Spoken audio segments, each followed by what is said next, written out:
First of all, Cheryl, it's funny, children's sermon. My 1-year-old granddaughter thinks that when you get up off the floor, you're supposed to groan. Because that's what we all do. We get and go, she thinks that's what you're supposed to do. Secondly, thank you to everybody we tortured by singing this morning, especially if it wasn't in your wheelhouse. But those are the songs that really mean a lot to us right now, and especially, and even Jordan, we're supposed to be God's hands and feet. Well, we didn't have any clue of what songs they were going to sing, but except for Burn the Ships. Yeah, except Kirsten, yeah. And the rest of them just worked into just like they all do. They always work in to the sermon. So. Russ and I went to Israel to meet a gentleman named Gary Anderson, and Quincy and Patricia Britt and their daughter Cheyenne, Tony and Lori Emerson, Ben Cummings and his wife Trudy, Jason and his girlfriend Miranda, Maria Castillo and her mother Naomi, the youngsters Adrian, Mindy, Michelle, and 10-year-old Caleb and his mom, the Garners, the Myers, the Hicks, the Himes, and everyone else on bus 13, and our tour guide Donnie. Well, we actually went to Israel to experience the land where Jesus walked, the Mount of the Beatitudes, the Sea of Galilee, the Jordan River, Jerusalem, the Judean desert, Capernaum. But to understand the most important lesson learned, the best experience we brought back with us, I need to go back to the first few days of our trip. We left here Wednesday at 11 o'clock. We arrived in Israel Thursday at 9:30 a.m. There at the airport was a bus where we loaded our luggage and ourselves and hit the ground running. With no sleep and having gone through an eye-opening experience of extra security, rude airport and airline staff, and some unpleasant passengers, we started our Israel encounter. We finally settled in at our first hotel by the Sea of Galilee. On our first day on our own bus, bus 13, it was on a Friday. We met our tour guide, Donnie. He was also the head tour guide and was responsible for all 4 buses.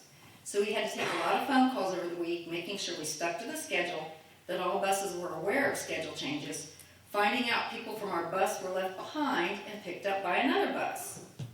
The system in place to avoid that was not infallible. A volunteer stayed at the front of the line with a bus 13 paddle, and we followed him or her. And a volunteer stayed behind and followed the last person to make sure we had everyone and left no one behind. And then there was also someone that counted all of us when we were on the bus. These were all challenging positions, as they would find out. On our first day, we noticed an older gentleman sitting in the front of the bus when we got on and off. That first day was a day of getting used to the schedule, following your bus leader, listening to the guide on our earphones, etc. I have to say I didn't pay much attention to Gary. I assumed he was there with someone, and they were making sure he was taken care of. By the second day, Russ had noticed Gary was not getting off the bus at the sites. Russ asked if he needed help, and he said he did. So Russ helped him get off the bus. They got his walker, and they helped him follow the tour group. Another gentleman, Tony, helped Russ with Gary to make sure he got to experience the tour as well. But Gary was pretty slow, so our group at times was pretty stretched out, and the group sometimes had to wait quite a while for the rest of us to catch up. And you have to understand that I was trying to stay with the main group so that I didn't miss anything, but still try to keep track of where Russ was, because I could just see me losing Russ in Israel. And I was also trying to keep notes because I knew I would forget a lot of stuff, and we wanted to do a presentation when we got back. And people kept asking me, why are you taking notes? And at first I would say, well, Russ and I want to give a talk when we get back. And after a while I just said, I'm old and forgetful. That's why I'm taking notes. On day 3, Tony's wife talked to me in confidence and said that she felt bad, but they couldn't help Gary that day, that they wanted to enjoy the trip without having to be so far behind the others.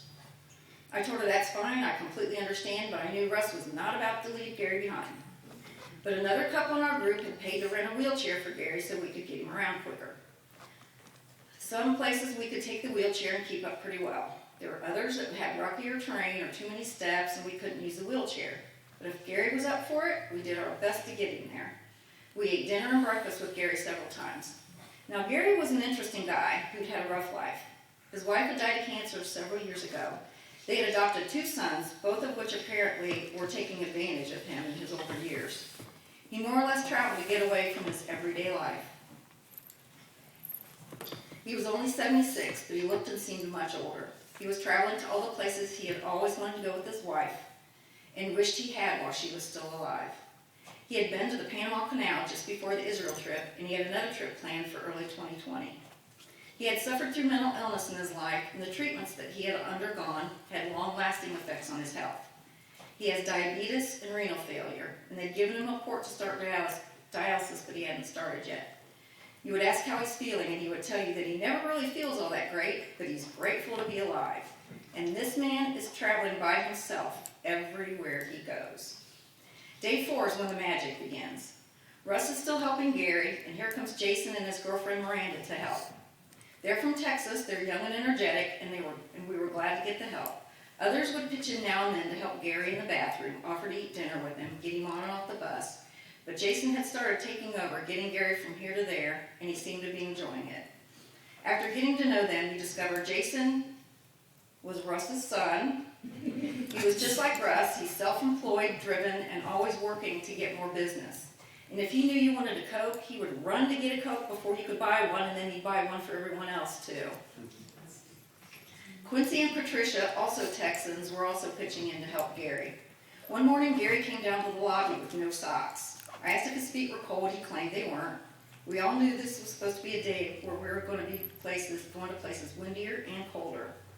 Miranda asked him about his socks, and he admitted to them that his shower had leaked, the floor in his room was wet, and a lot of his clothes were wet, including his socks and shoes. Miranda sat down on the floor, took off her shoes, and gave Gary her socks, not taking no for an answer. Jason called the hotel and complained, and they got him another room and took care of all of his wet clothes. There was a morning that the bus driver would not allow us to put a wheelchair on the bus, so at the first stop, one of the guys went and rented him a wheelchair.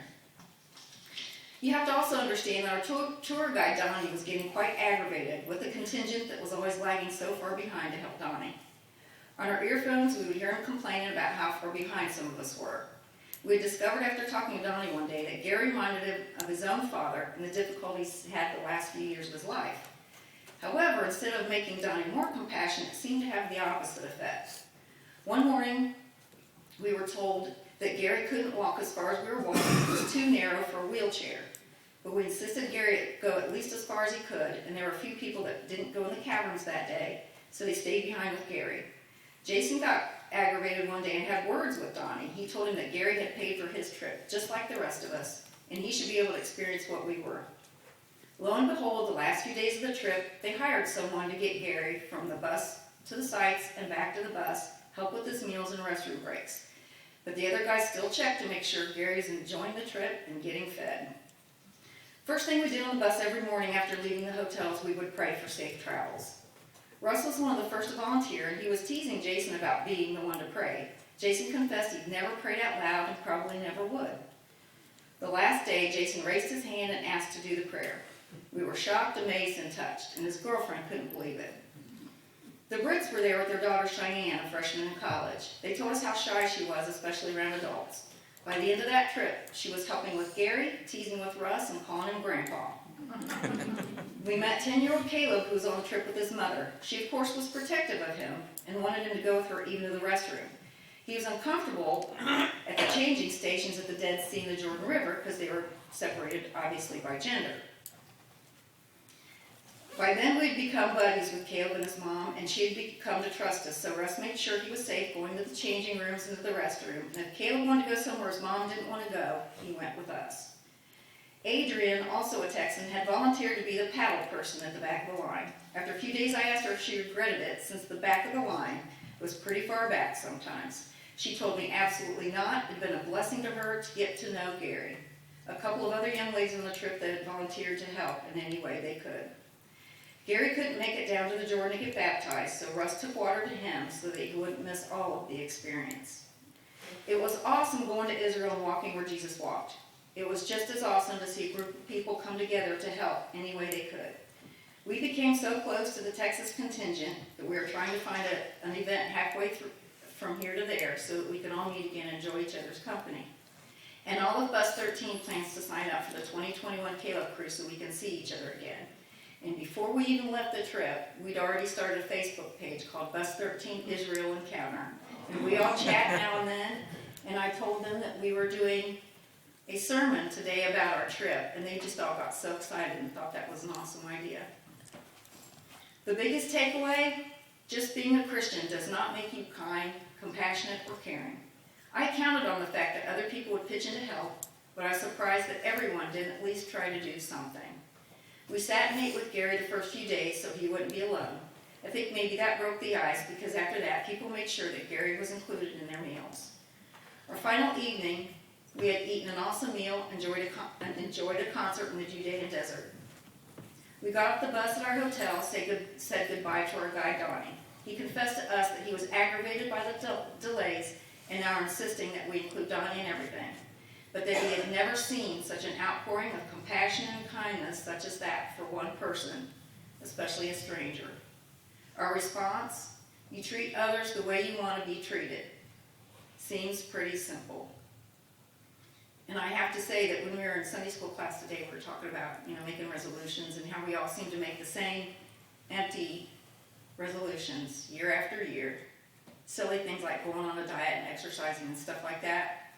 I think our resolution should be burn the ships and don't look back. Amen.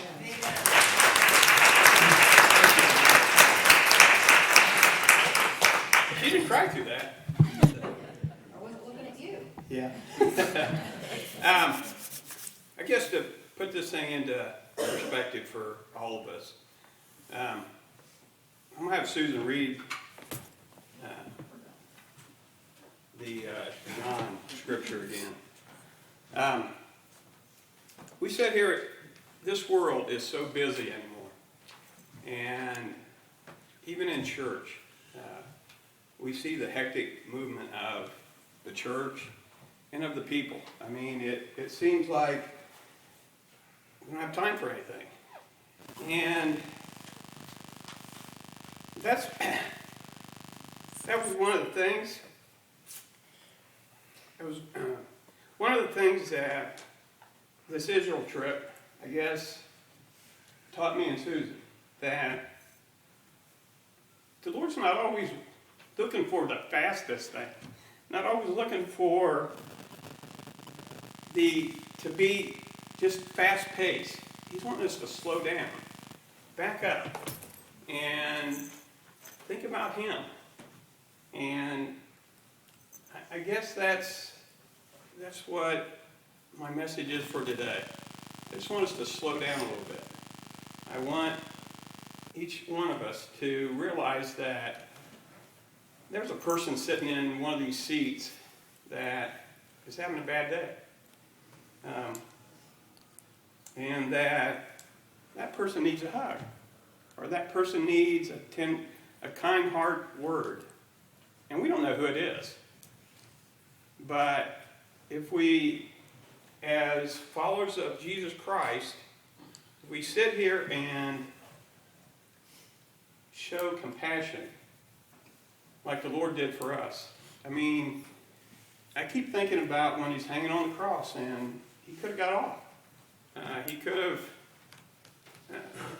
have brought down a legion of angels and said, I'm tired of this. Why am I giving my life for these people that, for one, don't even know me, for two, don't even care about me? And I think some days, even 2,000 years later, there's days that we don't even care about Jesus Christ. We don't even think twice about getting aggravated at somebody or tweeting something or sending an email or doing things that hurt another person. And I guess what I'd like to get to, what I would like to say to all of you is that this whole thing about being a Christian is being about love. It's caring for the people you really don't care about. I mean, and there's people in this world that are truly tough to love. I mean, truly. And I sit here every day and go, why do I even deal with this guy? Why do I even deal with this person? I'm not talking about you, Heath. So, I mean, to defend Heath a little bit, he's come a long way.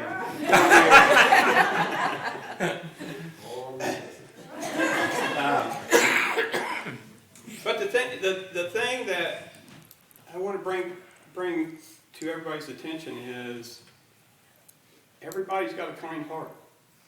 Everybody.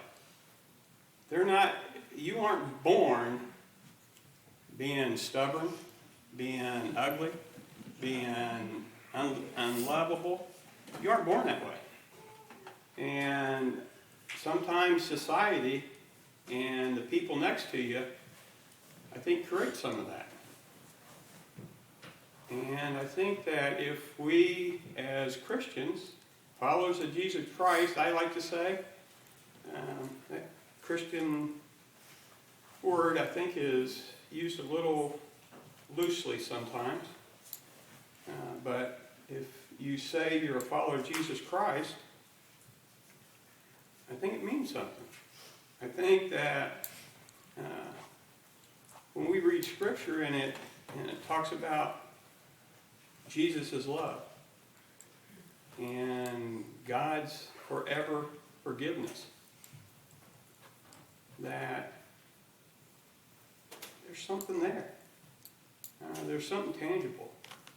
And that's what, in this house, in this season, if we could all learn through the next year, just be a little bit kinder, a little bit more loving. And like Susan said, we always have these empty New Year's resolutions. But to tell you the truth, that is a resolution that we can actually, as they say, stick your teeth in. You can grasp it, and you can see results. I was reading on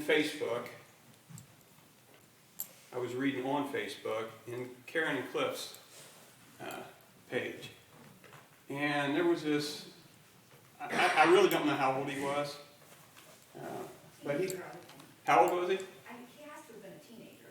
I would say he was 16 to 20, somewhere in there. And he got a gift card at Christmas. And he took that gift card and he told his dad, he said, I want to do something for somebody. And so they went down to the park where the homeless hang out. And he spoke up and he said, hey, are you hungry? Do you want something to eat? And the guy said yes. And I mean, there was, I don't know how many McDonald's, how many people fed into McDonald's, but he took his gift card, and I'm sure his dad had to kick in a little jing with it because there was a bunch of people. But the point I'm trying to get at is he gave up his gift card that he could have spent on video games, he could have spent it on gas for his car, he could have spent it on something. He chose. And that's the whole key to this whole thing. It's a choice to love other people. You don't have to do it. You can be mean and nasty. But if you make that choice in life to be caring to other people, it will change your life immensely. And not only change your life, it's going to change the other people that you meet. And sooner or later, this thing of hate in the world has got to get eat up. And we've got to get to the point that when we put the scale of hate and love, that love just bounces that thing and kicks hate all the way off the earth. And that's what Jesus Christ is all about, is making that scale to the point that it throws hate out of here. So, and there were several other,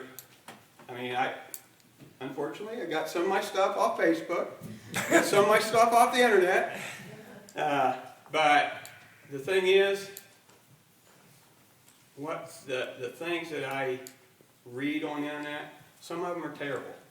But then there's always the one or two or three that just melt your heart. And you know how easy it is for Russ to melt his heart, you know. And I thank you, Lord, for taking control of me today.